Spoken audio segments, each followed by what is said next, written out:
आज डेट क्या हुई? 15 sir. Sir, 15. 15। Good morning sir. Morning बेटा।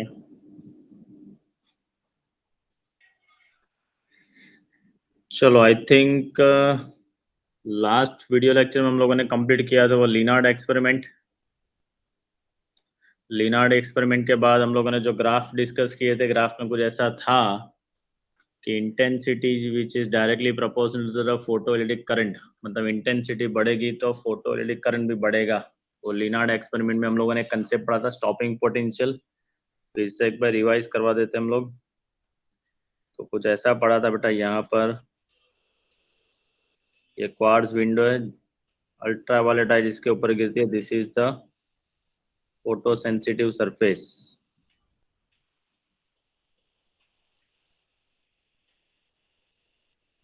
And this is our collector.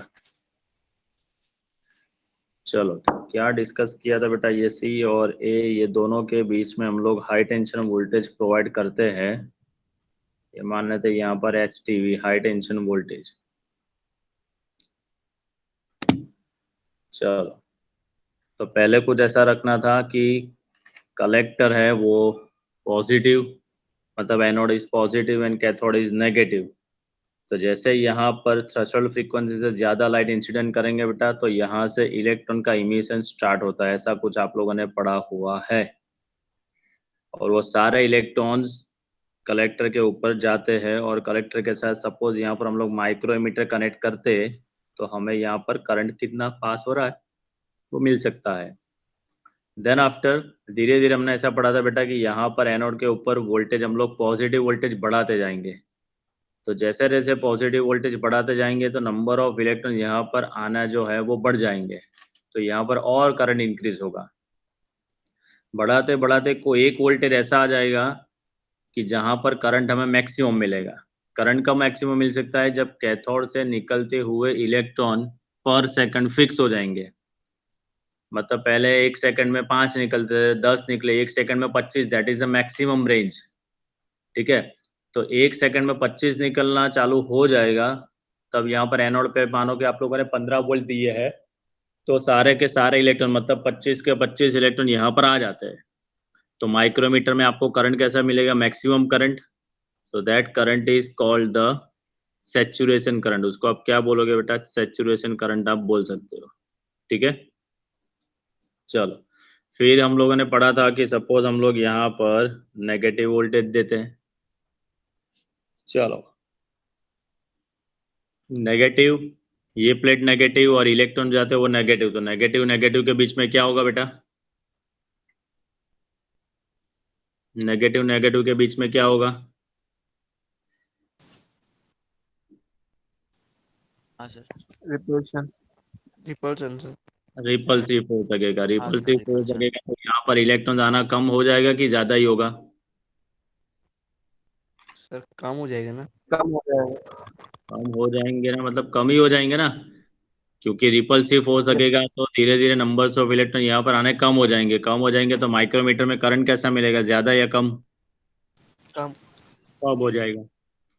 धीरे धीरे नेगेटिव वोल्टेज बढ़ाते जाएंगे तो एक वोल्टेज ऐसा आएगा कि एक भी इलेक्ट्रॉन यहाँ पर पहुंच सकेगा नहीं।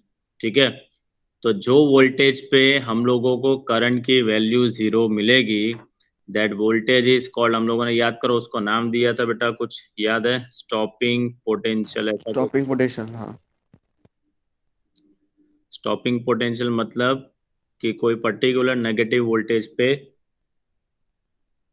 कलेक्टर पे एक भी इलेक्ट्रॉन आएगा नहीं, तो we get the zero current and that voltage is called the stopping potential. ठीक है, और एक इक्वेशन पढ़ा था कि जब स्टॉपिंग पोटेंशियल होगा तब इलेक्ट्रॉन की काइनेटिक एनर्जी भी एकदम मैक्सिमम होगी। तो हम लोगों ने एक इक्वेशन पढ़ा था, half M V max square is equal to E V zero, ये इक्वेशन हम लोगों ने पढ़ा था। ठीक है, फिर ये ग्राफ पढ़ा था कि ये इंटेंसिटी है और ये फोटोइलेक्ट्रिक करंट है।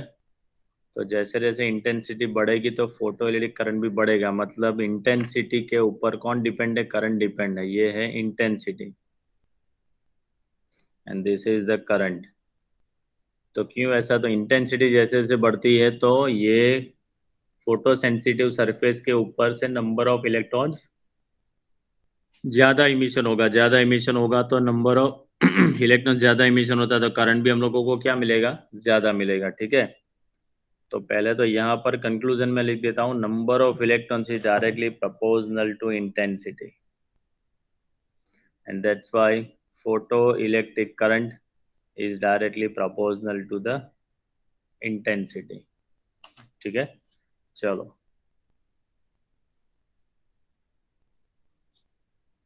फिर दूसरा ग्राफ हम लोगों ने पढ़ा था कि सपोज हम लोग 3 अलग अलग इंटेंसिटी वाला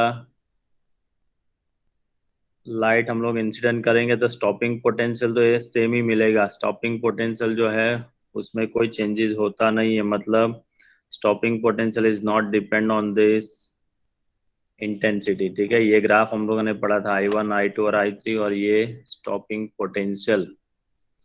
तो जैसे जैसे इंटेंसिटी बढ़ाता है तो फोटो इलेक्ट्रिक करंट जो है वो बढ़ेगा।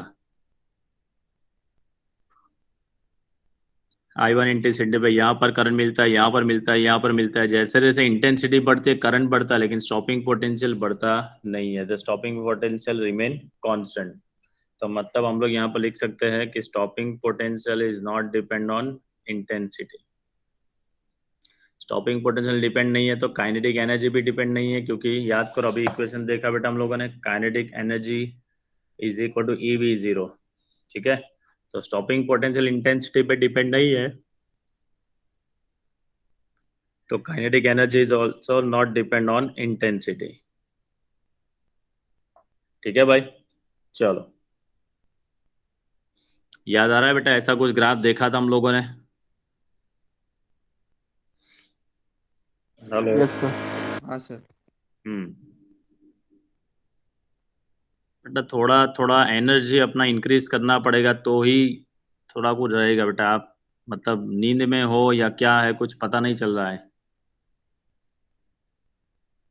ठीक है, चलो तीसरा ग्राफ हम लोग ने पढ़ा था बेटा कुछ ऐसा कि जैसे जैसे फ्रीक्वेंसी चेंज करेंगे, इंटेंसिटी सेम रखते हैं, इंटेंसिटी सेम रखते हैं लेकिन फ्रीक्वेंसी चेंज करेंगे तो हमें 3 स्टॉपिंग पोटेंशियल मिलेंगे। मतलब 3 अलग अलग फ्रीक्वेंसी होगी तो 3 अलग अलग स्टॉपिंग पोटेंशियल मिलेंगे। ऐसा कुछ ग्राफ प्लॉट किया था। This is saturation current.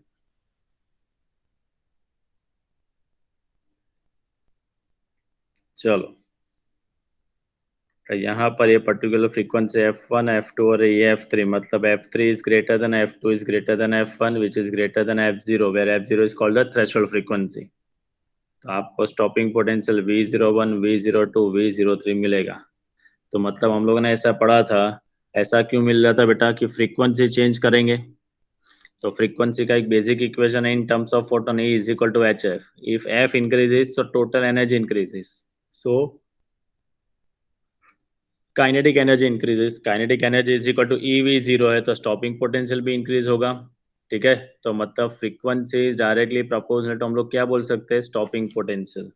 That's why frequency increase होगी तो स्टॉपिंग पोटेंशियल भी क्या होगा? इंक्रीज होगा। तो हम लोग लिख सकते हैं stopping potential is proportional to the frequency and kinetic energy is also proportional to this frequency।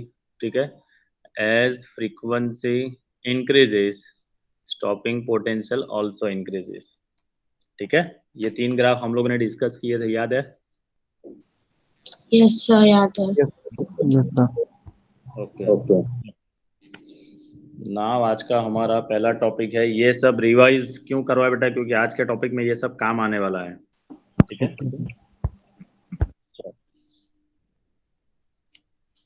Next characteristic of photoelectric effect. Oh no,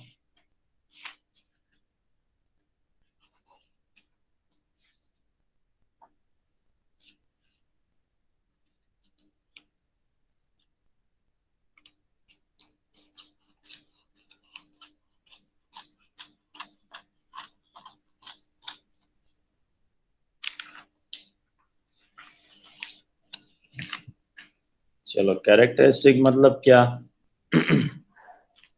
ये बहुत बार वर्ड आ चुका है बेटा, कैरेक्टरिस्टिक मतलब क्या?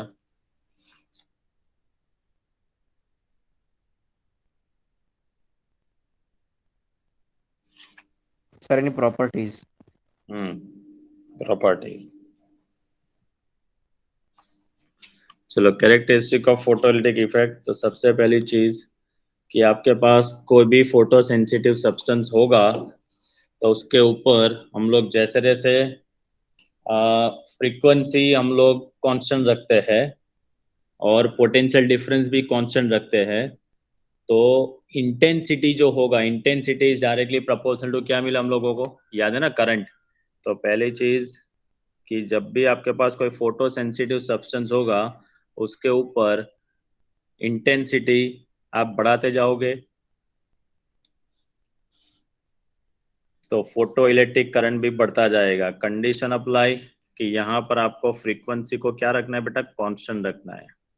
ठीक है, चलो। तो पहली प्रॉपर्टी कुछ ऐसी होती है कि photo electric current is proportional to the intensity of incident radiation. ठीक है, चलो। सेकंड वन कि आपके पास कोई भी फोटो सेंसिटिव सब्सटेंस होगा, फोटो सेंसिटिव सब्सटेंस के ऊपर आपको स्टॉपिंग पोटेंशियल फाइंड करना है। तो यहाँ पर क्या लिखेंगे, stopping potential is independent of intensity. अभी हम लोगों ने पढ़ा बेटा कि स्टॉपिंग पोटेंशियल इंटेंसिटी पे डिपेंड नहीं है। Stopping potential is proportional to, हम लोग क्या लिख सकते हैं, frequency, and that frequency is always greater than क्या होनी चाहिए बेटा, थ्रेशोल्ड फ्रीक्वेंसी। ठीक है ना। अभी याद है ये थ्रेशोल्ड फ्रीक्वेंसी क्या है बेटा, ये याद है, ये भूल गए? नहीं सर, याद है थ्रेशोल्ड फ्रीक्वेंसी तो। ओके, तो बता सकते हो बेटा क्या थ्रेशोल्ड फ्रीक्वेंसी मतलब हम लोगों ने क्या पढ़ा था? सर वो थ्रेशोल्ड फ्रीक्वेंसी मतलब सर मिनिमम फ्रीक्वेंसी मतलब जहाँ से इलेक्ट्रॉन हाँ, आना स्टार्ट हो। इमिशन स्टार्ट करने के लिए जो मिनिमम फ्रीक्वेंसी वाला लाइट चाहिए दैट इज कॉल्ड हाँ। Threshold frequency. उससे ज्यादा फ्रीक्वेंसी वाली कोई भी लाइट चल सकती है, लेकिन मिनिमम उतनी फ्रीक्वेंसी तो चाहिए ही चाहिए। ठीक है, दैट्स व्हाई इट इज हाँ, कॉल्ड थ्रेशोल्ड फ्रीक्वेंसी। इंसिडेंट करने के लिए। हाँ, मतलब इलेक्ट्रॉन का इमिशन स्टार्ट करने के लिए वो सरफेस के लिए मिनिमम फ्रीक्वेंसी वाली लाइट तो चाहिए ही है। હા, तो उसको એટલે हम लोग આપણે જે છે ગાડીની સેલ મારવા માટે જે એનર્જી જોઈએ તે એ રીતે લાઈક, હા, એમાં બી હવે તું આપણી સાદી પેન્સિલ સેલ નાખી દેને ગાડી ચલાવવા જાય તો થોડું ચાલુ થવાનું, નહીં થવાની. બરાબર? ચલો. Third one is that for any photosensitive substance, if frequency is less than threshold frequencies, तो photoelectric emission will not take place.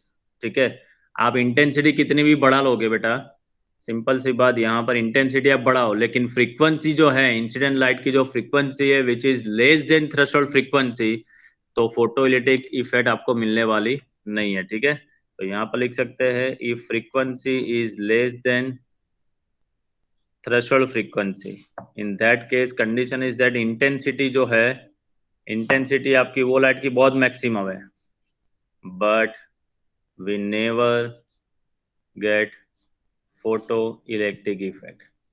ठीक है, इंटेंसिटी आपकी कितनी भी ज्यादा क्यों ना हो, बट जो लाइट की फ्रीक्वेंसी है वो थ्रेशोल्ड फ्रीक्वेंसी कम होगी बेटा, तो आपको फोटो इलेक्ट्रिक इफेक्ट मिलने वाली नहीं है। ठीक है, चलो। And last one is photoelectric emission जो है बेटा which is instantaneous and take place in a 10 to the power -9 second में वो इफेक्ट आपको मिलती है। ठीक है, तो मैं यहाँ पर शॉर्ट में लिख सकता हूँ फोटो इलेक्ट्रिक इफेक्ट इज, हम लोग ऐसा भी बोल सकते हैं, स्पॉन्टेनियस। ठीक है, या तो आप बोल सकते हो इंस्टेंटेनियस, हाँ सर. मतलब विद इन नैनो सेकंड वो इमिशन स्टार्ट हो जाता है बेटा। बट कंडीशन क्या होनी चाहिए, हर बार ऐसा जरूरी नहीं है कि इमिशन स्टार्ट होगा। सबसे जरूरी कंडीशन ये है कि आप जो लाइट इंसिडेंट कर रहे हो बेटा उसकी फ्रीक्वेंसी थ्रेशोल्ड फ्रीक्वेंसी से कम होगी तो इमिशन को मिलने वाला नहीं है, वो ग्रेटर देन होना जरूरी है। ठीक है, yes okay sir. These are the properties। सबसे पहली प्रॉपर्टी क्या है बेटा कि photoelectric current is depend on intensity, condition apply, frequency constant. दूसरी प्रॉपर्टी वो है कि stopping potential is independent of intensity, stopping potential is directly proportional to the frequency है। कंडीशन क्या बेटा, frequency is greater than threshold frequency. ठीक है, third case if frequency is less than threshold frequency but intensity वो light की maximum होगी, तभी भी आपको फोटो इलेक्ट्रिक इफेक्ट मिलने वाली नहीं है। And last, this photo electric emission is the instantaneous. ठीक है, क्लियर बेटा? Yes sir. Yes sir. Okay, चलो। तो आगे की जितनी भी थियरी पढ़ी बेटा, वो सबके कंक्लूजन से बन जाती है ये उसकी कैरेक्टरिस्टिक। पहले हम लोगों ने वो इंटेंसिटी वाला ग्राफ पढ़ा, तो इंटेंसिटी इज प्रोपोर्शनल टू ये हो गया। फिर दूसरे दो ग्राफ पढ़े बेटा हम लोगों ने, तो उसमें स्टॉपिंग पोटेंशियल के बारे में बताया। ठीक है, तीसरे में कंडीशन ये हम लोगों ने यही बताई थी कि फ्रीक्वेंसी थ्रेशोल्ड फ्रीक्वेंसी से ज्यादा तो होनी ही चाहिए। एक ये प्रॉपर्टी नहीं है कि this is a instantaneous process. ठीक है, चलो अभी आगे सारे जितने भी एक्सपेरिमेंट से हम लोगों ने जो भी रिजल्ट हम लोगों को जो मिले, वेव थियरी, अभी नया टॉपिक जो है वेव थियरी, क्योंकि यहाँ पर ड्यूअल नेचर के बारे में पढ़ना है। तो आपको ऐसा दिखाना है कि वेव थियरी जो है वो फोटोइलेक्ट्रिक इफेक्ट की कैरेक्टरिस्टिक को एक्सप्लेन कर सकती नहीं है। मतलब इन टर्म्स ऑफ वेव थियरी ये जो सारी प्रॉपर्टीज है बेटा, ये सब गलत प्रॉपर्टी है, ऐसा हम लोगों को प्रूव करना है। तो वेव थियरी हम लोग लिख सकते हैं, wave theory can't explain the characteristic of photoelectric effect. चलो, तो बेसिकली हमारे पास यहाँ पर समझो बेटा, हमने जो भी एक्सपेरिमेंट पढ़े उसमें जो भी लाइट हम लोग इंसिडेंट करेंगे that is called the electromagnetic wave.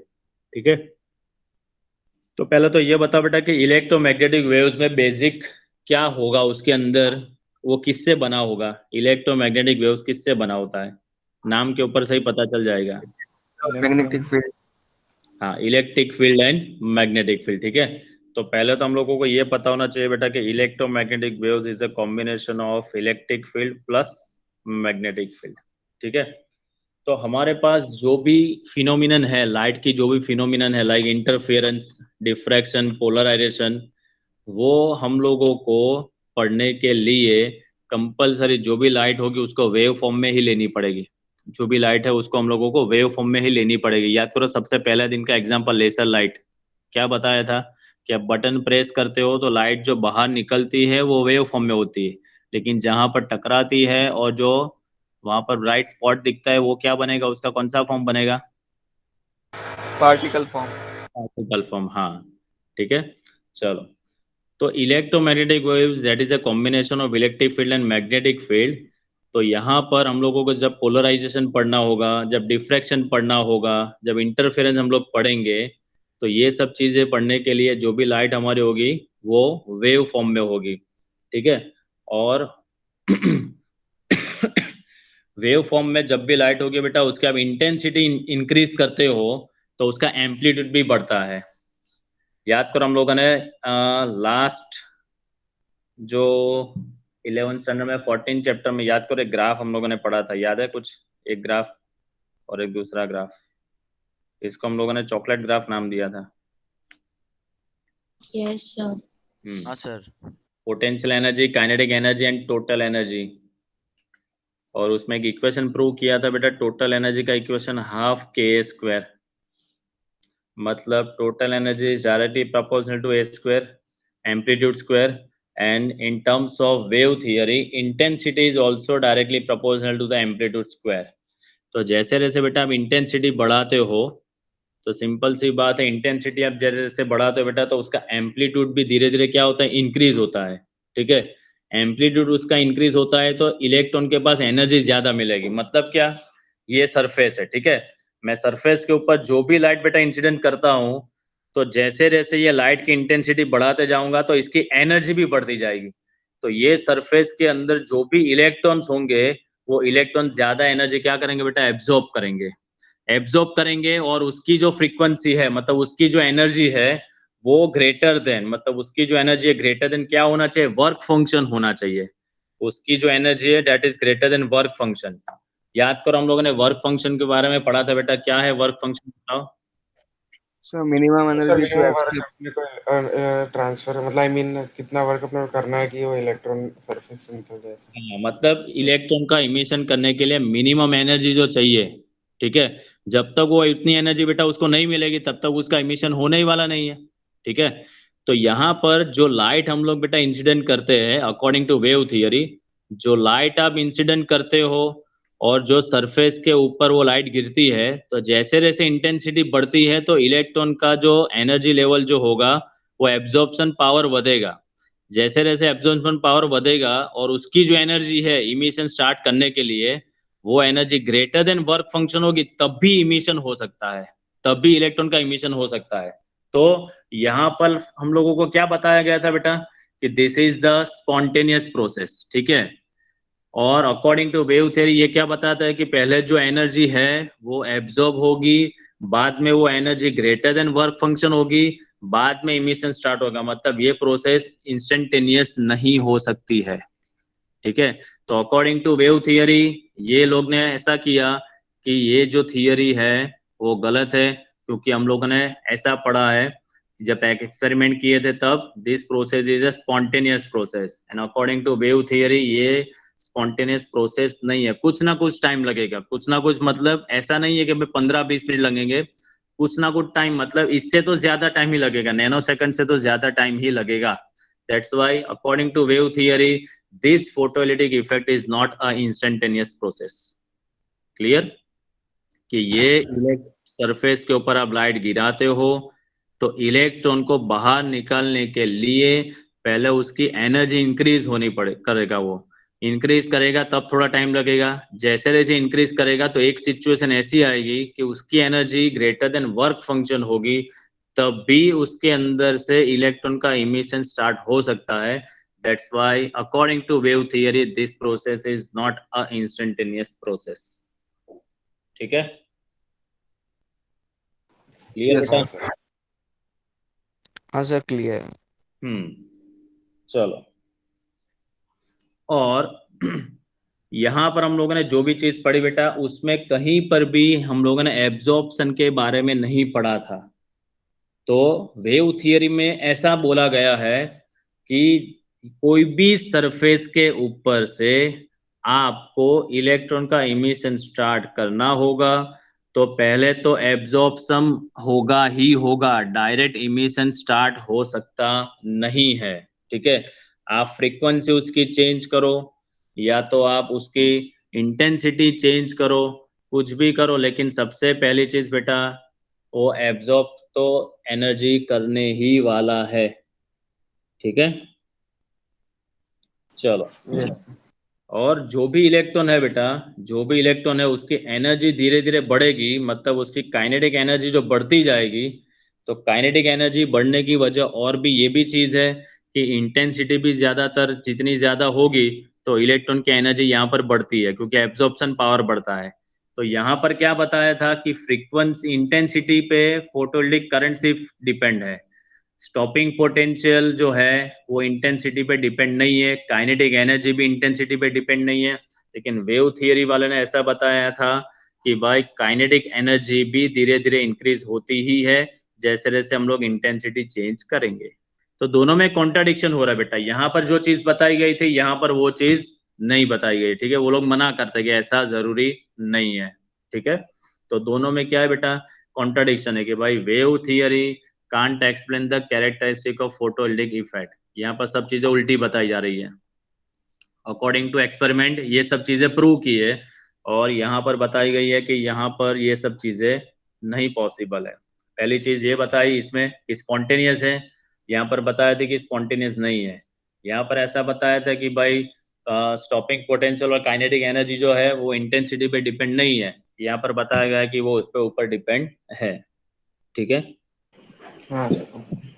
यहाँ पर बताया था कि एब्जॉर्प्शन पॉसिबल नहीं है, यहाँ पर बताया था कि पहले एब्जॉर्प्शन होगा ही होगा, बाद में धीरे धीरे एनर्जी इंक्रीज होगी और इंक्रीज होने के बाद वो energy greater than work function होगी तभी इमिशन स्टार्ट हो सकता है, ठीक है। तो इलेक्ट्रॉन सबसे पहले absorb the energy and absorb the energy increase करने के बाद धीरे धीरे उसका इमिशन हो सकता है, ठीक है। तो that's why the wave theory is unable to explain the photoelectric effect. ये सारी चीजें वो बता सकते नहीं थे, ठीक है ओके। हाँ बेटा। तो ये सब चीजें जो यहाँ पर इसमें हुई है, यहाँ पर ये सारी चीजें मना कर देने हैं, ठीक है। चलो, Okay, sir. ये जो कॉन्ट्राडिक्शन हुआ बेटा, वो दोनों का सॉल्यूशन लाने के लिए अभी फिजिक्स का जो हम लोग फादर बोलते हैं, that is called Einstein. Einstein अभी आता है कि बच्चों लड़ो मत, अभी बाप आ चुका है, मैं सबका सॉल्यूशन देता हूँ, ठीक है। तो वो कुछ सॉल्यूशन करने की ट्राई करता है और बताने जा रहा है कि भाई क्या होगा। ये क्या करेगा आइंस्टाइन पता है? डिप्लोमेटिक आंसर बोलेगा। डिप्लोमेटिक मतलब क्या?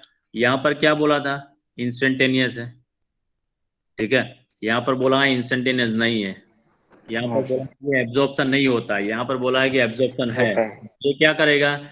एब्जॉर्प्शन भी होगा और इमिशन भी होगा, तो एब्जॉर्ब भी करनी ही पड़ेगी और इमिशन भी होने ही वाला है, मतलब इसका भी काम हो जाएगा और इसका भी काम हो जाएगा, दोनों का सेट कर देगा वो। चलो तो that is called Einstein explanation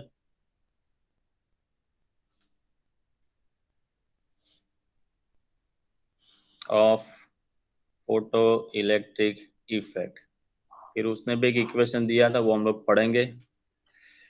तो आइंस्टाइन ने फोटो इलेक्ट्रिक इफेक्ट के बारे में उसने सारे रिजल्ट पहले के सब चेक किए और उसने ऐसा बताया, एक स्टेटमेंट ऐसा दिया कि not only emission but absorption of energy which is also take place in terms of photon. मतलब उसने सही बताया ये भी, और वो बात भी सही है बेटा कि आप लोगों को एग्जाम में रिजल्ट अच्छे से लाना है तो क्या करना पड़ेगा? आपको इनपुट्स भी तो अच्छे देने पड़ेंगे।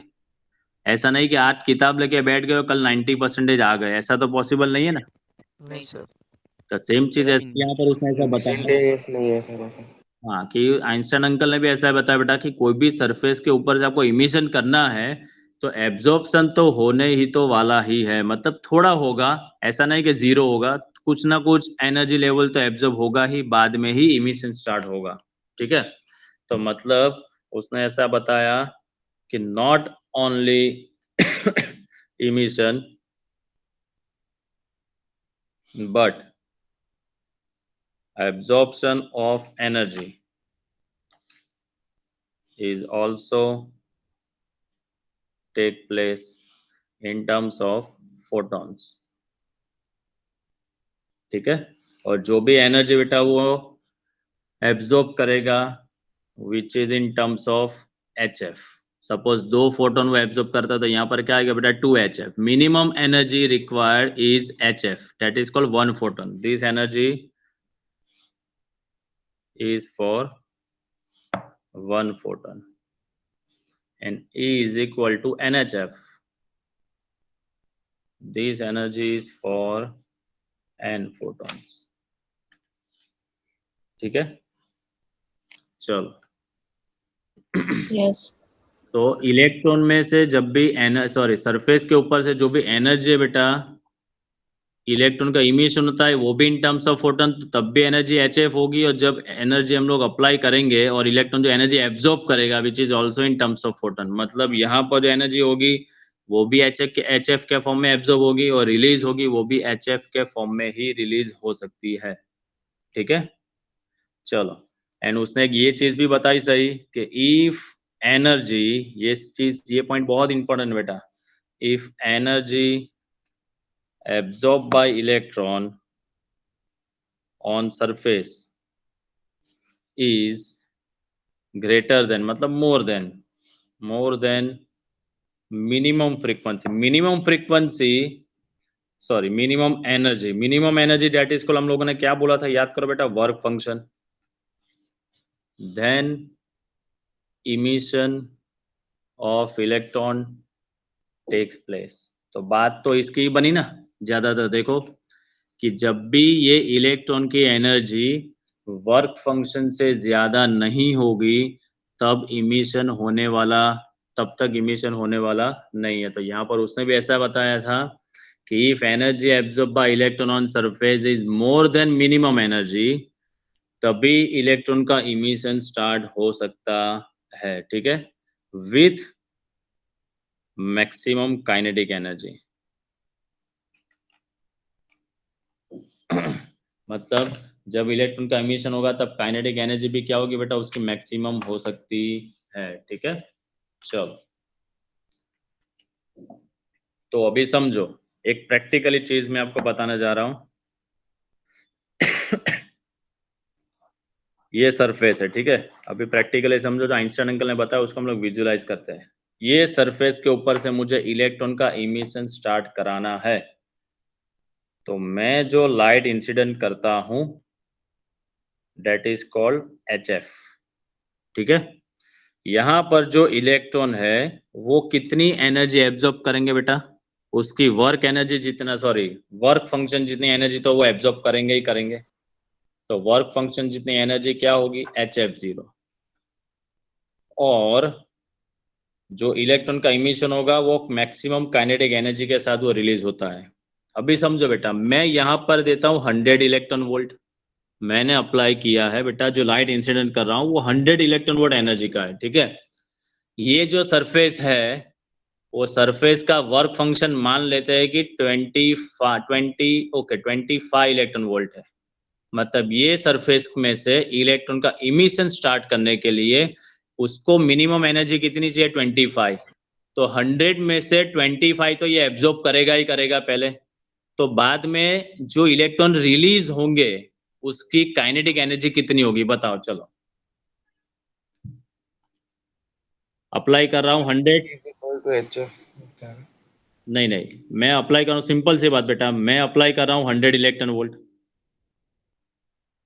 उसमें से 25 इलेक्ट्रॉन वोल्ट तो ये एनर्जी अपने को 75 केमिकली यूज करेगा। तो जो इलेक्ट्रॉन का इमिशन होगा बेटा वो कितना होगा, तो ये 100 में से 25 तो इसने एब्जॉर्ब किया, तो कितना होगा बेटा, 25। तो हम लोग ऐसा लिख सकते हैं कि ये जो HF that is equal to work function plus kinetic energy, ऐसा लिख सकते हैं ना। Yes, this sir. टोटल हाँ सर, एनर्जी। दोनों का सम है वो। हाँ, जितना ये वो समेशन आपको यहाँ से जब अप्लाई करो वो एनर्जी होगी। तो that is the Einstein equation. तो आइंस्टाइन ने ये चीज बताई बेटा कि जो भी आप एनर्जी अप्लाई करते हो उसमें से थोड़ी बहुत एनर्जी इलेक्ट्रॉन एब्जॉर्ब करेगा, मतलब वर्क फंक्शन जितनी एनर्जी एब्जॉर्ब करेगा, और बाकी की जो एनर्जी होगी वो इलेक्ट्रॉन काइनेटिक एनर्जी के फॉर्म में जब उसका इमिशन होगा तब बाहर निकलेगी। ठीक है, तो यहाँ से काइनेटिक एनर्जी का इक्वेशन मिलेगा बेटा, k max is equal to HF minus five zero, लिख सकते हैं ऐसा भाई। Yes, sir.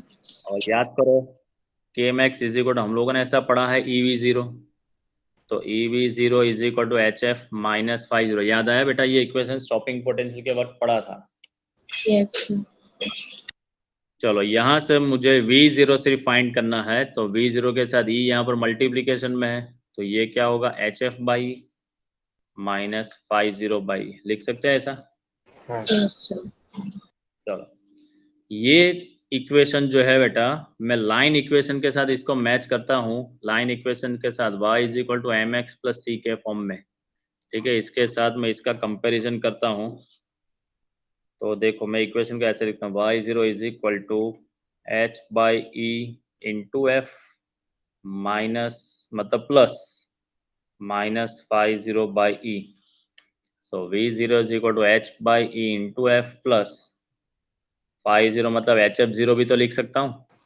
हाँ चलो ये बताओ 50 मतलब क्या है बेटा, वर्क फंक्शन। वर्क फंक्शन मतलब उसको थ्रेशोल्ड फ्रीक्वेंसी जितनी तो एनर्जी चाहिए ही, तो जैसे total energy is equal to HF है, वैसे थ्रेशोल्ड फ्रीक्वेंसी लिए एनर्जी क्या होगी बेटा, HF0, and this energy is called its work function.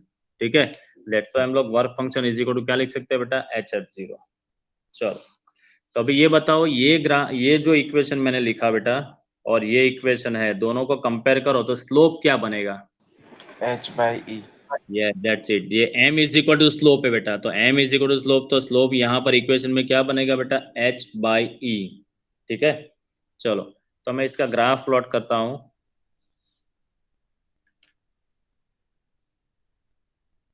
This is frequency versus stopping potential का ग्राफ है।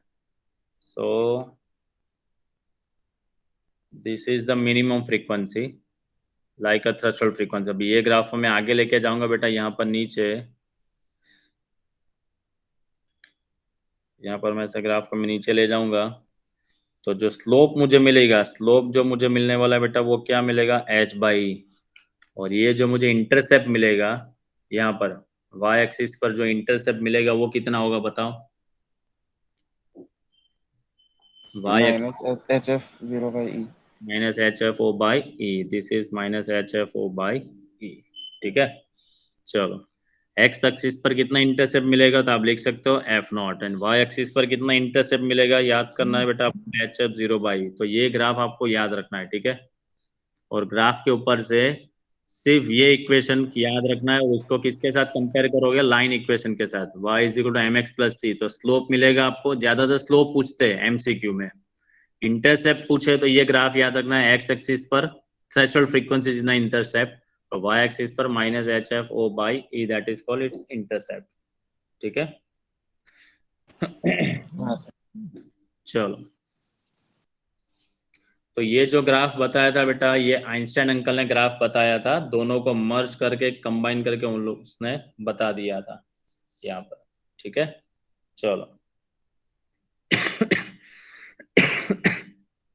चलो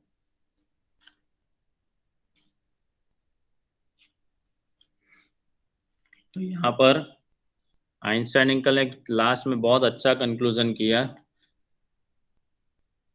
The conclusion is that no matter how intense is the radiation frequency of incident, मतलब आप कौन सी light का incident करते हो, intensity का वो जरूरी नहीं है, जरूरी ये है कि जो भी आप लाइट इंसिडेंट करते हो उसकी फ्रीक्वेंसी थ्रेशोल्ड फ्रीक्वेंसी से ज्यादा होनी चाहिए। ठीक है, तो जो भी आप रेडिएशन करते हो बेटा, radiation should be larger than threshold frequency। तो एक चीज उसने उसकी भी बता दी कि फ्रीक्वेंसी ज्यादा जरूरी है, इंटेंसिटी ज्यादा जरूरी नहीं है, क्योंकि जब तक आप frequency greater than threshold frequency नहीं होगी तब तक इमिशन होने वाला नहीं है। ठीक है, क्लियर बेटा? Clear. Okay, Yes, sir.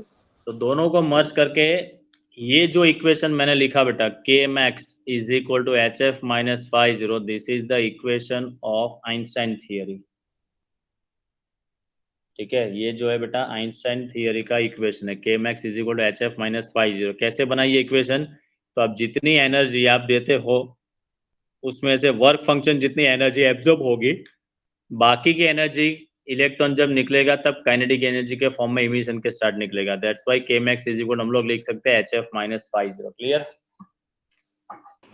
Yes sir, clear. Okay, चलो तो एक बार फिर से जो पढ़ा उसका रिवीजन देख लेते हैं हम लोग। सबसे पहले तो ये कैरेक्टरिस्टिक में क्या पढ़ा है, जो भी एक्सपेरिमेंट से हुआ है वो, कि intensity is directly proportional to photoelectric current, stopping potential is independent of intensity, and stopping potential is depend on frequency. Frequency is less than threshold frequency होगी तो आपको इमिशन मिलने वाला नहीं है। And according to this experiment results, this photoelectric effect is spontaneous. अब wave theory can't explain the photoelectric effect. कैसे? तो उसने बताया था कि ये प्रोसेस जो है वो स्पॉन्टेनियस नहीं है, कि इलेक्ट्रॉन की जब इमिशन होता है तो सबसे पहले एब्जॉर्प्शन भी होगा ही होगा, इसलिए ये प्रोसेस का स्पॉन्टेनियस बोल सकते नहीं हो। और जैसे जैसे आपकी एनर्जी लेवल बढ़ती है तो उसका एम्पलीट्यूड बढ़ता है, क्योंकि energy is directly proportional to amplitude square, और इंटेंसिटी भी is directly proportional to amplitude square. तो जैसे जैसे एनर्जी लेवल बढ़ेगी तो इंटेंसिटी भी बढ़ेगी, इंटेंसिटी बढ़ेगी तो इलेक्ट्रॉन का एब्जॉर्प्शन पावर भी बढ़ेगा।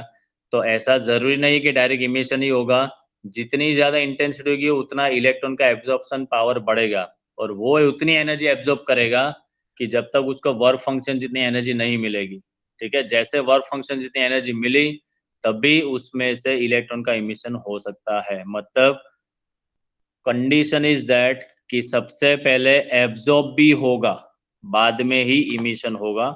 और आइंस्टाइन अंकल ने भी ये बताया था कि एब्जॉर्प्शन जो है वो भी फोटोन के फॉर्म में होगा, और इमिशन भी है वो भी फोटोन के फॉर्म में होगा, अकॉर्डिंग टू दिस इक्वेशन।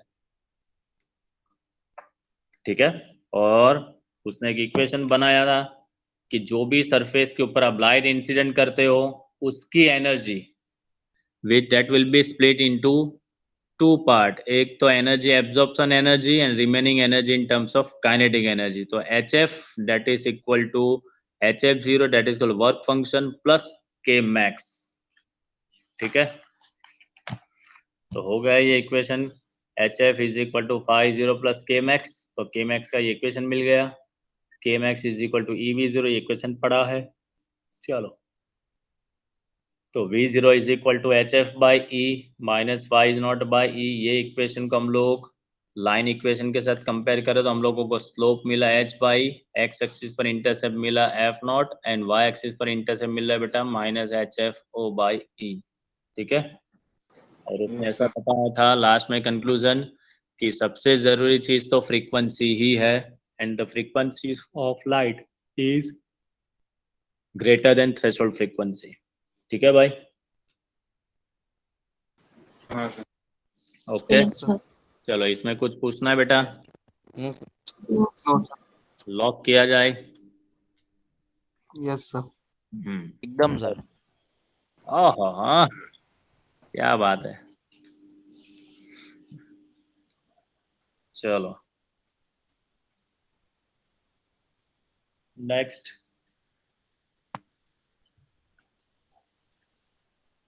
जो हम लोगों ने पढ़ा फिर से वही आइंस्टाइन अंकल बताने जा रहा है। जो मैं यहाँ पर टॉपिक लिखता हूँ तो आप ही मुझे बताओगे सर ये तो पढ़ लिया है। Photo electric current is proportional to intensity. Graph याद करो, पढ़ा है ऐसा कुछ? Photo electric current is proportional to intensity, पढ़ा है ऐसा? Yes sir. कौन सा ग्राफ देखो मैं बताने जा रहा हूँ, ये ग्राफ या ये ग्राफ है या ये ग्राफ है, कौन सा ग्राफ है? तीन ग्राफ में से कोई एक ग्राफ है, ये पहला ग्राफ, ये दूसरा ग्राफ और ये तीसरा ग्राफ। कौन से ग्राफ के ऊपर से आप बता सकते हो कि photoelectric current is proportional to the intensity? Sir पहला वाला सर। ये वाला? नो सर, पहला वाला उसके ऊपर। ओके, ये वाला? नो सर, वो वाला। ये वाला। हाँ सर। तो आइंस्टाइन ने भी यही चीज बताई कि भाई प्रैक्टिकली जो प्रूव हुआ है वो सही है। तो आइंस्टाइन अंकल का भी कंक्लूजन यही है कि photoelectric current is proportional to intensity. कैसे? तो अभी आइंस्टाइन के थियरी के ऊपर से पढ़ते हैं। तो आइंस्टाइन अंकल ने क्या बताया था? चलो, पहले तो इंटेंसिटी क्या है ये मैं आपको बताऊंगा बेटा। आइंस्टाइन अंकल ने भले नहीं बताया, अपने प्रूव करेंगे इंटेंसिटी क्या है। तो जब भी आपके पास कोई भी सरफेस हो, सरफेस में पर यूनिट एरिया एंड पर यूनिट टाइम जो भी एनर्जी इंसिडेंट होती है दैट इज कॉल्ड इंटेंसिटी। तो इंटेंसिटी मतलब क्या कि एनर्जी इंसिडेंट पर unit area per unit time is called the intensity. अभी समझो, I that is equal to energy E by area A or time T, energy which is absorb or emission in terms of photon, तो उसकी maximum energy क्या है बेटा? NHF divided by A into T। if जो surface है उसका area 1 metre square है and time is 1 second है, if area is equal to 1 meter square and time period is 1 second, in that case intensity is equal to क्या लिख सकते हो आप? NHF लिख सकते हो कि नहीं लिख सकते हो? यस लिख सकते। तो ऐसा भी बोल सकते हैं कि intensity is directly proportional to the number of photons. देखो, n इज द वेरिएबल, तो intensity is directly proportional to n बोल सकते हैं। और n कब बढ़ता है? तो हम लोगों ने आगे क्या पढ़ा बेटा कि जैसे जैसे आपकी इंटेंसिटी इंक्रीज होती है तो फोटोइलेक्ट्रिक करंट बढ़ता है। फोटोइलेक्ट्रिक करंट क्यों बढ़ेगा? तो वो हमारे पास जो फोटो सेंसिटिव सरफेस है वो सरफेस के ऊपर से इलेक्ट्रॉन का इमिशन क्या होगा? बढ़ेगा। इलेक्ट्रॉन का इमिशन इंक्रीज होगा एंड इलेक्ट्रॉन का इमिशन इंक्रीज होगा तो हमारा जो फोटोइलेक्ट्रिक करंट है वो भी क्या होगा बेटा? इंक्रीज होने ही वाला है।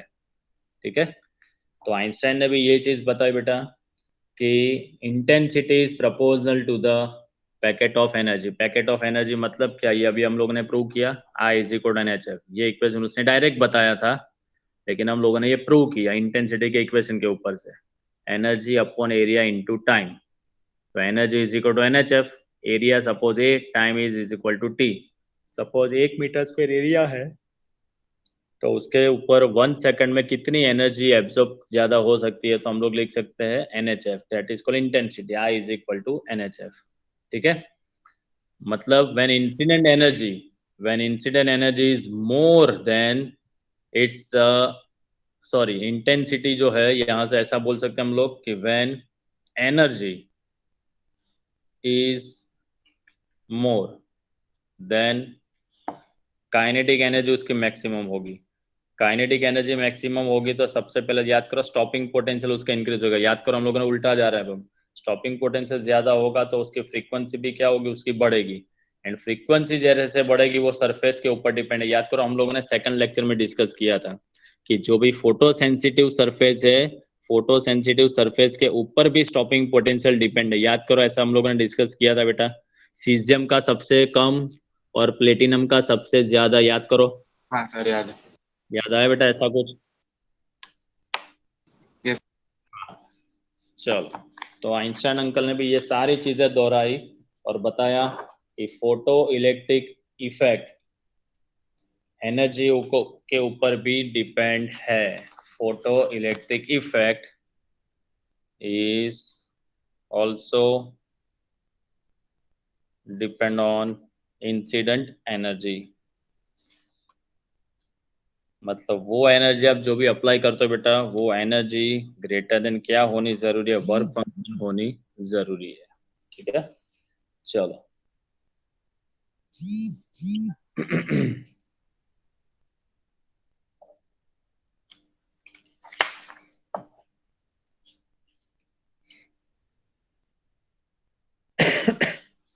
चलो अभी जो भी सारे थियरी बेटा उसमें ज्यादातर रोल किसका है, energy. Energy is in terms of photon, तो फोटोन के भी कुछ कैरेक्टरिस्टिक है।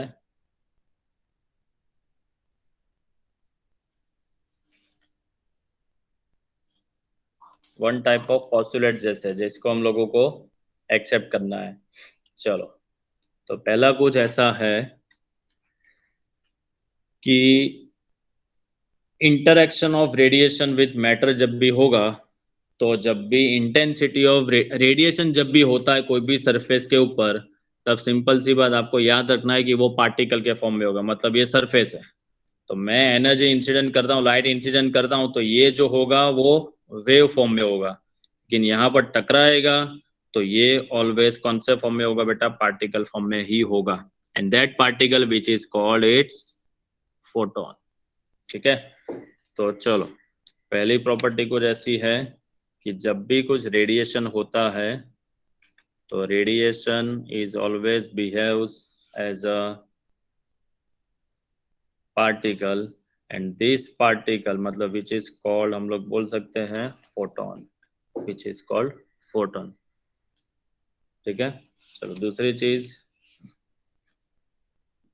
Energy of each photon. चलो कितना बोल सकते हो आप, हम लोगों ने पढ़ी है बेटा, एक फोटोन की एनर्जी क्या होगी, HF। एक फोटोन की एनर्जी क्या होगी बेटा, HF होगी। ठीक है, चलो, और एक फोटोन का जो मोमेंटम है वो momentum P is equal to HF/c जितना है। ठीक है, ये पढ़ा है, ये उसकी प्रॉपर्टी में एक नई चीज है कि उसका मोमेंटम है दैट इज कॉल्ड HF/c जितना है। ये डी ब्रोगली प्रूव करेगा, वो आगे चैप्टर में जब आगे आएगा तब हम लोग प्रूव करेंगे। तीसरी चीज है कि वैक्यूम के अंदर, in vacuum speed of photon that is equal to speed of light. चलो स्पीड ऑफ लाइट तो आपको पता ही है बेटा कितनी है, 3 × 10⁸ हाँ। तो वैक्यूम के अंदर फोटोन की भी स्पीड और स्पीड ऑफ लाइट वो दोनों क्या होंगे बेटा, सेम ही होंगे। ठीक है, चलो सपोज जो भी लाइट हम इंसिडेंट करते हैं बेटा उसकी वेवलेंथ मान लेते हैं कि लैम्बडा जितनी है, उसकी जो फ्रीक्वेंसी है वो फ्रीक्वेंसी हमारे पास सपोज h जितनी है, तो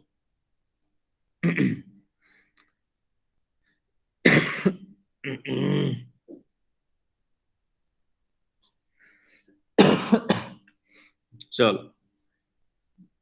तो एनर्जी का इक्वेशन हमारे पास है क्या, HF। तो एनर्जी कितनी होगी, HF। याद करो आप लोगों ने F is equal to equation पढ़ा है इन टर्म्स ऑफ वेवलेंथ, कोई बता सकता है बेटा?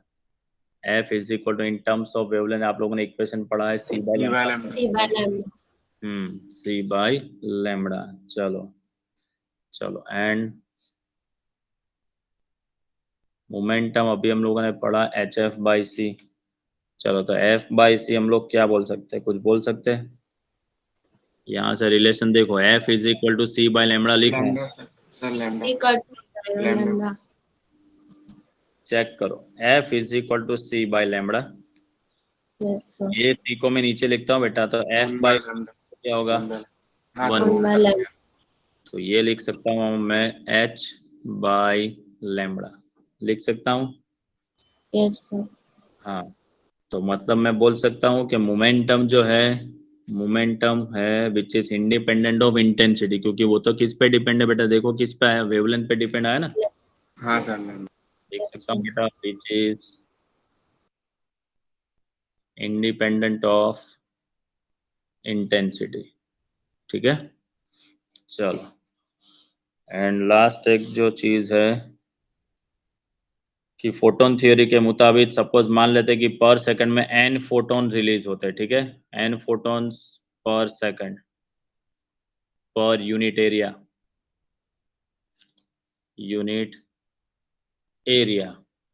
सो इंटेंसिटी कितनी मिलेगी आपको बताओ, चलो इंटेंसिटी का इक्वेशन क्या है, energy of photon per unit area per unit time. n photons are release per second, तो n फोटोन की एनर्जी बताओ बेटा कितनी होगी, NHF NHF, सही है। पर यूनिट एरिया मतलब 1 metre square, per unit time मतलब 1 सेकंड, तो इंटेंसिटी हमारी कितनी होगी बेटा, NHF, जो हम लोगों ने प्रूव की,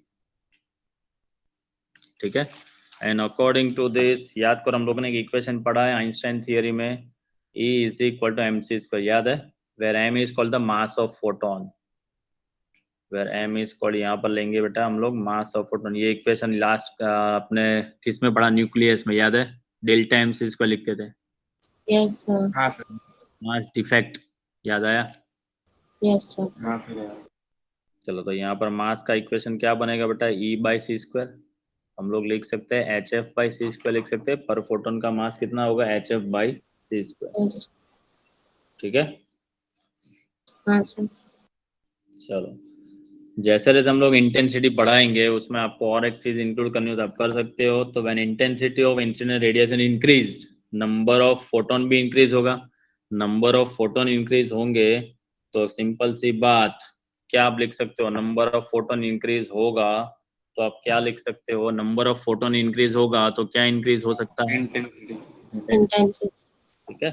ओके, तो मतलब सपोज आपने इंटेंसिटी आप इंसिडेंट रेडिएशन की धीरे धीरे बढ़ाते हो तो नंबर ऑफ फोटोन जो होंगे वो भी ज़्यादातर पास होने चालू हो जाएंगे, और सब एनर्जी ऑफ फोटोन तो सेम ही होंगे, एक की एनर्जी HF है तो दूसरे की क्या होगी 2HF, मतलब इन टर्म्स ऑफ HF ही होगी, सारी एनर्जी होगी इन टर्म्स ऑफ HF ही होने वाली है, ठीक है।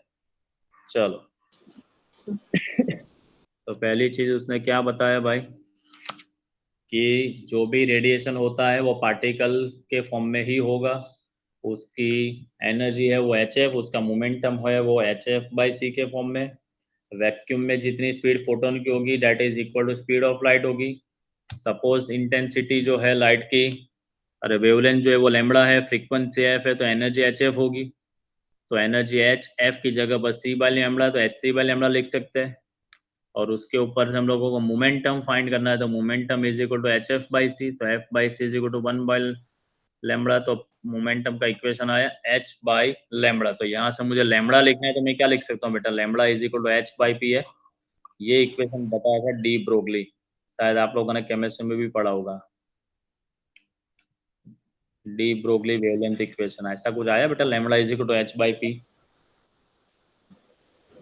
सर डी ब्रोगली का इक्वेशन तो था और लैम्डा पे था, इतना याद है सर। सर ये पी नहीं याद आ रहा है, पता नहीं क्यों सिर्फ। P that is called momentum बेटा, P is called momentum है। हाँ सर, वो मतलब इक्वेशन में। चलो ठीक है। और H मतलब क्या है पता है भाई? H तो याद है ना? यस सर, हाँ Planck's sir, constant. Planck constant value याद है ना? वैल्यू भाई 6.626 into 10⁻34। 10⁻⁻. चलो सही है, सही है।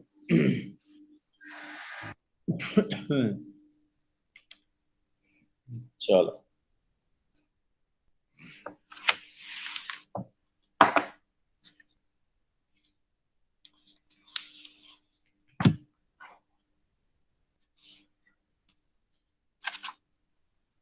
now de Broglie hypothesis. De Broglie hypothesis.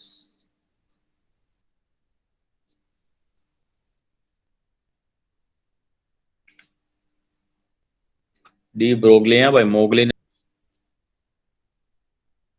देखता है कोई? जंगल बुक देखता है भाई अभी? देखते थे सर। मैं तो देखता हूँ, आता है था वहां भाई, मजा आती है अभी। चलो डी ब्रोगली हाइपोथेसिस। तो पहले तो ये बता बेटा कि जब भी रेडिएशन होता है तो उसके टू टाइप्स ऑफ नेचर कौन कौन से होंगे? Wave form and particle form.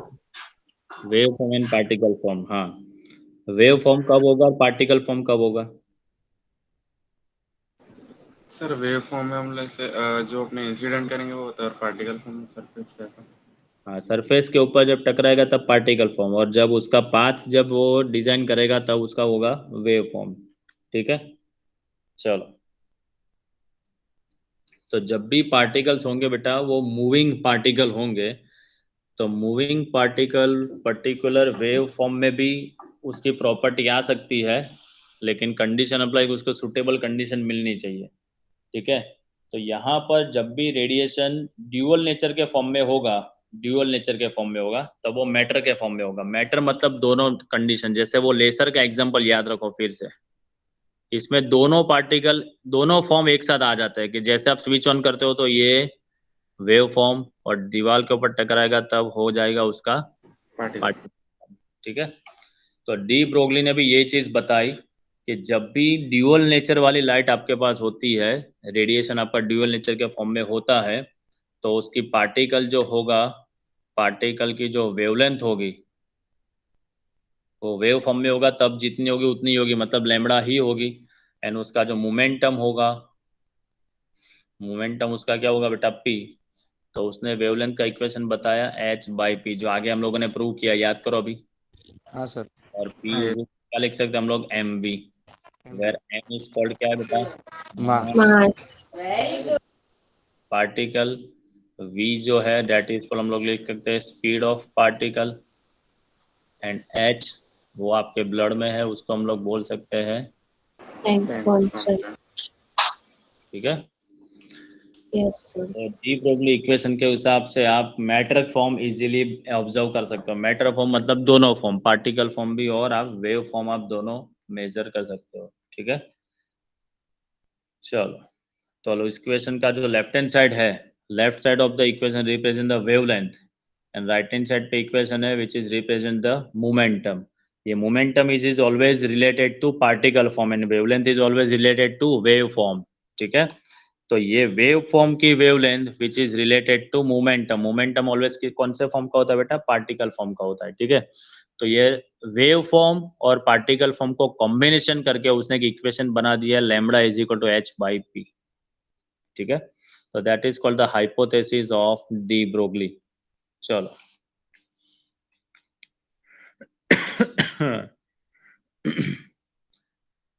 आगे इक्वेशन क्या पढ़ा था? P इज इक्वल टू, याद करो, HF/C, ये इक्वेशन पढ़ा था अभी प्रॉपर्टीज ऑफ फोटोन में। हाँ सर। यस। याद आया भाई? तो ये आप लिख हाँ सकते हो PC is equal to HF, लिख सकते हो क्रॉस मल्टीप्लीकेशन करके। हाँ सर। C बाई ये F is equal to h/p लिख सकते हो। हाँ सर। यस। मतलब क्या? 1/λ। अरे अरे अरे अरे, लैम्बडा। हाँ सर, ये उल्टा कर देगा। C is equal to F lambda है ना? हाँ सर याद तो है, बस वो डायरेक्ट H बाई P। ठीक है, तो फोटोन की प्रॉपर्टी के ऊपर से भी आप लैम्ब्डा का इक्वेशन आप फाइंड कर सकते हो। So the final conclusion is that de Broglie wavelength of photon can be associated with wavelength of electromagnetic wave। Electromagnetic wave में भी ये इक्वेशन फुलफिल हो सकता है, एंड ये de Broglie wavelength particle form और वेव फॉर्म होगा तब भी वो पॉसिबल है। तो ये इक्वेशन जो है दैट इज कॉल्ड बेटा यूनिवर्सल इक्वेशन, मतलब कि वेव फॉर्म हो चाहे पार्टिकल फॉर्म हो, दोनों के लिए आप यूज कर सकते हो। इसलिए डी ब्रोगली का ये इक्वेशन सब जगह पर वैलिड है। Lambda that is equal to H by P. ठीक है, यस। चलो इसमें कुछ पूछना है बेटा आपको? नहीं sir. No, sir. No sir, ये तो केमिस्ट्री में भी था। ये डी ब्रोगली हाइपोथेसिस मुझे याद है, क्योंकि मैंने भी जब पढ़ा है केमिस्ट्री में भी पढ़ा है ये, इसलिए। वो हमने सर केमिस्ट्री में पूरा प्रूव किया था, केमिस्ट्री की इक्वेशंस। ये lambda is equal to H by P. हाँ, एच बाय एम वी किया था, फिर उसको एम वी को पी लिखा था फिर बाद मतलब मोमेंटम, हाँ वो तो में। सही हाँ, है। वो चल मास ऑफ इलेक्ट्रॉन और फिर वो मतलब वेलोसिटी ऑफ इलेक्ट्रॉन ऐसे सामने सामने रख के किया। हाँ वही है, मतलब यहाँ पर भी जो फोटोन है बेटा, फोटोन इन टर्म्स ऑफ वो क्या इलेक्ट्रॉन ही रिलीज होता है, ठीक है, लेकिन हम लोग यहाँ पर उसको नाम देते हैं कि वो फोटोन है। हाँ सर, बाकी एनर्जी लेवल फोटोन की जो है इलेक्ट्रॉन की भी वही होती है बेटा, वो सेम ही। सेम होती है। यस सर, ठीक है, तो केमिस्ट्री में इलेक्ट्रॉन के फॉर्म में पढ़ा है, यही चीज सेम।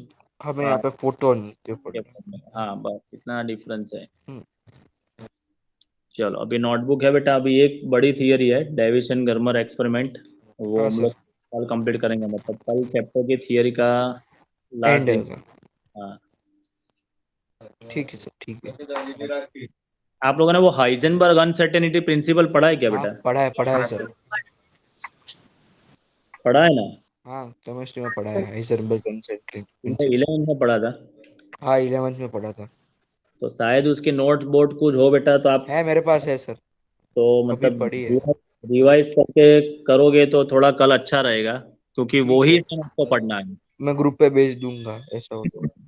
हाँ सेम वो ही आपको हाइजेनबर्ग अनसर्टेनिटी प्रिंसिपल सेम आपको फिजिक्स में पढ़ना है, लेकिन वो ठीक कल है। आएगा। हम्म, ठीक है, चलो तो जरा नोटबुक हो तो बेटा निकल, तो अपने 2-3 सम्स कर लेते हैं थोड़े। हाँ sir.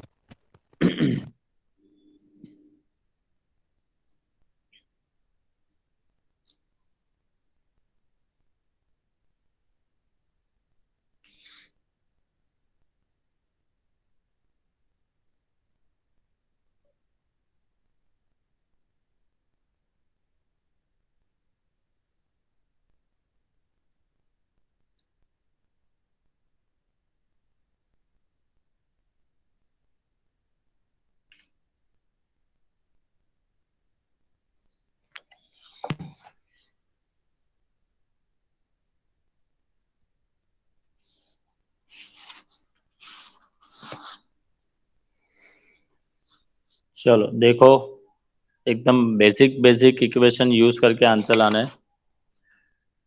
Find the maximum frequency and minimum wavelength, क्योंकि फ्रीक्वेंसी और वेवलेंथ एक दूसरे के इनवर्सली प्रोपोर्शनल है, ठीक है, of X rays produce by 30 kilo volt electrons. मतलब वोल्टेज आपको दे दिया गया है बेटा, V is equal to 30 K V. Data set बनाते जाओ बेटा, वोल्टेज आपको दे दिए गए हैं 30 केवी। प्लैंक कांस्टेंट की value 6.625 10 to the power minus 34 joule into second.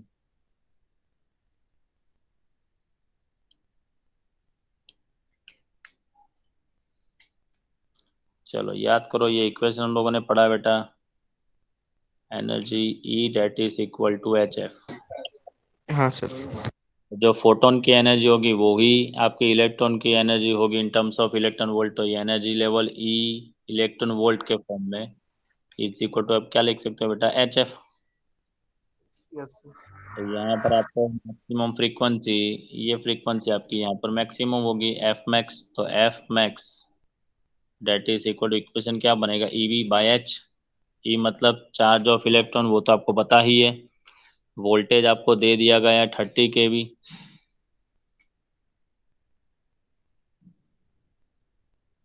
ये इक्वेशन आपका बन जाएगा ना, F max F maximum is equal to E V by H. चलो वैल्यू रखो और जो आएगा वो आपका आंसर।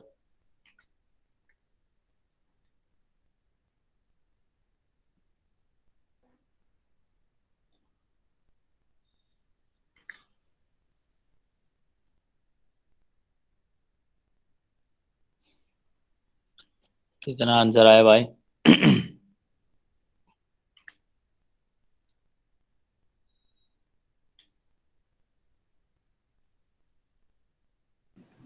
0.7244।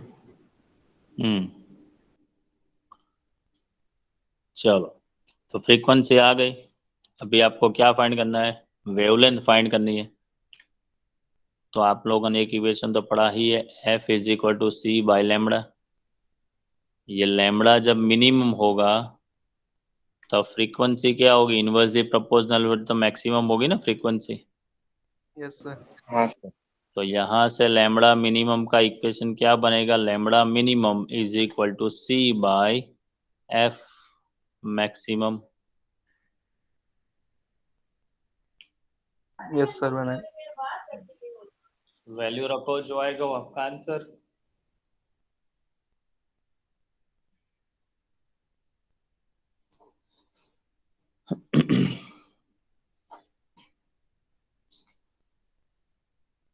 फ्रीक्वेंसी आपने ऊपर फाइंड की है बेटा।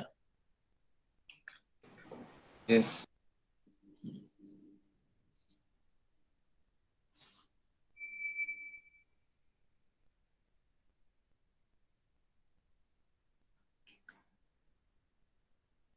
चलो 11.2, ये बहुत इक्वेशन बेजी है। The work function of caesium metal is 2.14 electron volt. Work function को डेटा शीट में लिखना है तो क्या लिखेंगे बेटा, याद करो, आप लोगों ने पढ़ा है, phi not is equal to 2.14 electron volt. फिर व्हेन लाइट ऑफ फ्रीक्वेंसी, मतलब frequency of light is 6 into 10 to the power 14 hertz is incident on the metal surface, photo emission of electron occurs। चलो देखो, ये light जब आप apply करते हो तो इलेक्ट्रॉन का इमिशन स्टार्ट होता है, तो this light is called, the frequency of this light is called threshold frequency. ठीक है, तो ये हो गए बेटा आपकी थ्रेशोल्ड फ्रीक्वेंसी। लिखोगे F0। यहाँ पर देखो डायरेक्ट वर्ड नहीं दिया है बेटा, थ्रेशोल्ड वर्ड नहीं दिया है, समझो। When light of frequency 6 into 14 hertz is incident on the metal surface, photo emission of electron occurs। Clear, पता चला बेटा? Yes yes sir. हाँ, तो यहाँ पर हाँ सर। थ्रेशोल्ड की जगह पर ये थ्रेशोल्ड का पूरी लाइन के फॉर्म में लिख दिया है। ठीक है, कि ये लाइट की फ्रीक्वेंसी आप इंसिडेंट करते हो तो इलेक्ट्रॉन का इमिशन होता है, मतलब that is called threshold frequency. Photo emission तभी होता है जब अपने देते हैं थ्रेशोल्ड फ्रीक्वेंसी। हाँ, तो ये हो गई बेटा आपकी frequency 6 into 14 hertz. Planck constant की वैल्यू आपको पता ही है, और 1 इलेक्ट्रॉन वोल्ट मतलब कितना जूल वो भी आपको पता है, दोनों लिख दो।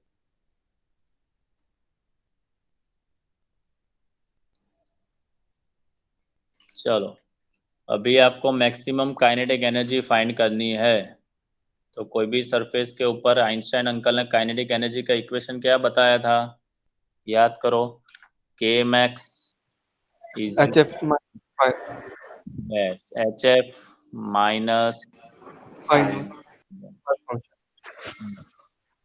चलो, एच की वैल्यू है, एफ की भी वैल्यू है, लेकिन बेटा वो जूल में आएगा, आपको उसको इलेक्ट्रॉन वोल्ट में कन्वर्ट करना हो तो क्या करोगे? डिवाइड बाय कर देंगे अपने। हाँ, और वो करने के बाद फाई नॉट की वैल्यू 2.14 इलेक्ट्रॉन वोल्ट सब्ट्रैक्ट कर दो।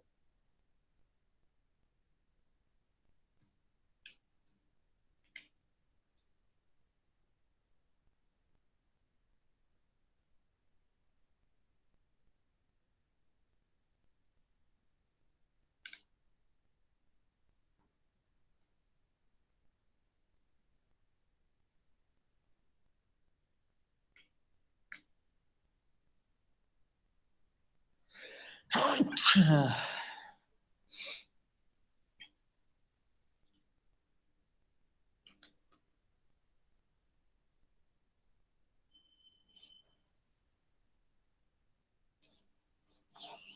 कितना आ रहा है वो बताओ।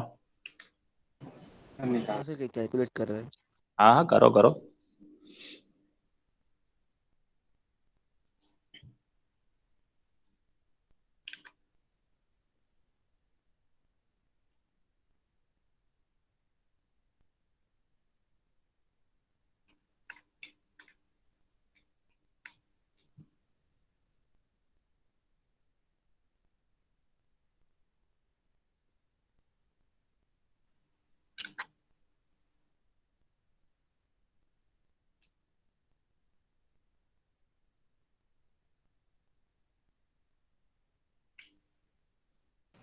Point 34 sir. सर पॉइंट 22.24 आ गया। अच्छा 0.34 रिटर्न वोल्ट आए थे बेटा।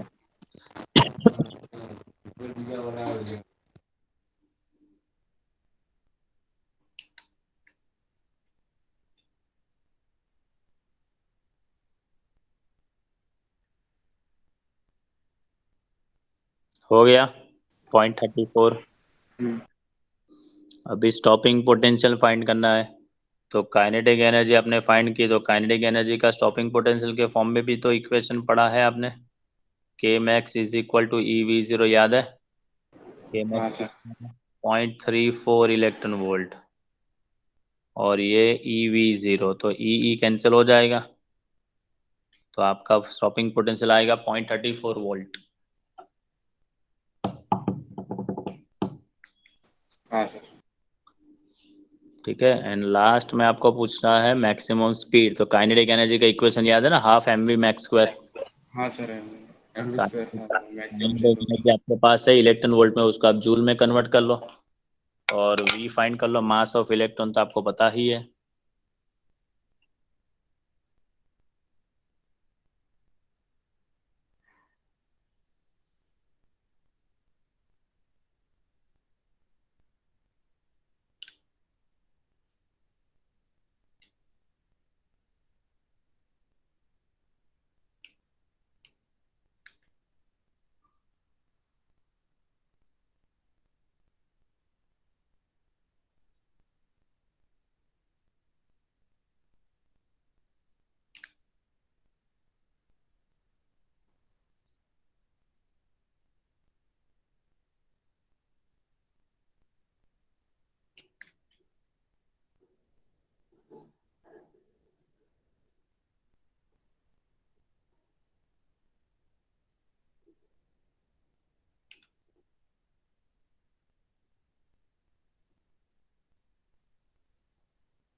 Point 334 into 10⁶।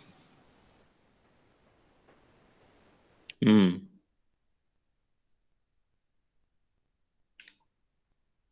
0.33 इंटू 10⁶।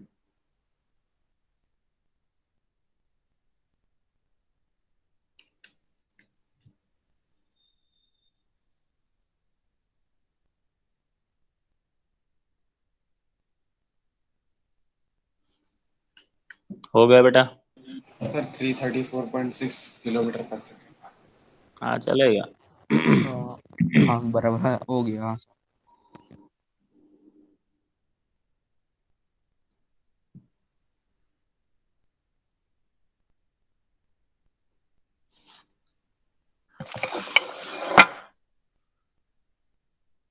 चलो तो अभी कल एक होमवर्क मैं आपको दे रहा हूँ,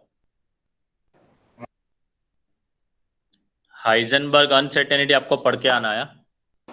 हाँ सर। ठीक है। और हाँ सर, वो हाइजन। वो थोड़ा रिवाइज करना, क्योंकि पूरा कल वेव पैकेट के बारे में जो पढ़ना है उसमें पूरा पार्टिकल फॉर्म, तो मैं आज के आपको पीडीएफ भेज दूंगा, तो आप उसको भी थोड़ा रिवाइज कर लेना आज, कंप्लीट ओके। करना। हाँ, नहीं तो हाँ फिर सर। में थोड़ा लफड़ा होगा, क्योंकि डेविसन गर्मर एक्सपेरिमेंट में भी सारा वो ही आने वाला है वापिस, तो उसको हाँ सर, रिवाइज। ठीक है सर। चलो मैं भेजता हूँ बेटा, ठीक है, मिलते हैं कल। Okay sir, thank you sir, bye sir. Bye. Sir bye sir. Bye, sir. Thank you, sir. Hmm.